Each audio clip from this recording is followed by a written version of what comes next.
హరే శ్రీనివాస, అందరికీ నమస్కారం అండి. శుభోదయము. మీ అందరి ప్రేమ, అభిమానం, ఆదరణతో 9 అధ్యాయాలు ముగించుకొని 10వ అధ్యాయంలోకి ప్రవేశించామండి. ఈ ప్రయాణం యూట్యూబ్ ద్వారా సాగుతుందండి. మీరందరూ కూడా విని శ్రవణ భక్తి ద్వారా ఆలకించారు, ఆనందించారు. అయితే ఇప్పటి వరకు 9 అధ్యాయాల్లో మనం ఏమేమి ఫలితాలు లభిస్తాయో, ఏమిటో ఉపయోగాలు ఏమిటో ఒక్కసారి తెలుసుకుందాము పునశ్చరణ ద్వారా. ఫస్ట్ అధ్యాయము అర్జున విషాద యోగం. ఈ అధ్యాయం చదవడం వలన చదివిన వారికి పూర్వజన్మ స్మృతి కలుగుతుంది, అంటే పూర్వజన్మ పాపాలు తొలగిపోతాయి. రెండవది సాంఖ్యయోగము. ఈ అధ్యాయం చదవడం వలన ఆత్మస్వరూపం గోచరిస్తుంది, అలౌకిక శక్తి లభిస్తుంది, సుఖశాంతులు కలుగుతాయి. ఇక మూడవది, ఈ అధ్యాయం చదువుతున్నప్పుడు ఆత్మహత్యల వలన చనిపోయి ప్రేతత్వం పొందకుండా జీవులు అక్కడ సంచరించినట్లయితే వాటికి ప్రేతత్వం నశిస్తుంది. ఇక 4, 5 అధ్యాయాలు జ్ఞాన కర్మ సన్యాస యోగము.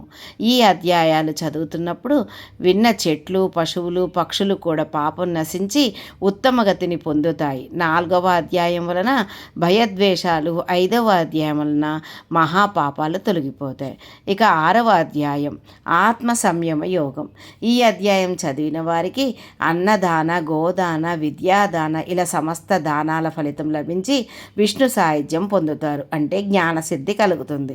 ఇక 7 జ్ఞాన విజ్ఞాన యోగం. జన్మరాహిత్యము కావాలనుకునేవారు ఈ అధ్యాయాన్ని చదివితే చాలు, ఉత్తమోత్తమైన జన్మ కలుగుతుంది. ఇక 8వ అధ్యాయం అక్షర పరబ్రహ్మ యోగం. ఈ అధ్యాయం చదివినా విన్నా బ్రహ్మ రాక్షసత్వం వదిలిపోయి పాపాలు నశిస్తాయి, ముక్తి కలుగుతుంది. 9 రాజవిద్య రాజగుహ్య యోగము. ఈ అధ్యాయం చదివితే ఇతరుల దగ్గర నుంచి మనం ఏనాడైనా ఏదైనా వస్తువు ఉచితంగా దొంగతనంగా తీసుకున్నందువల్ల సంక్రమించిన పాపము, రుణము నశిస్తుంది, యజ్ఞం చేసిన ఫలం లభిస్తుంది. ఇప్పుడు విభూతి యోగము 10వది.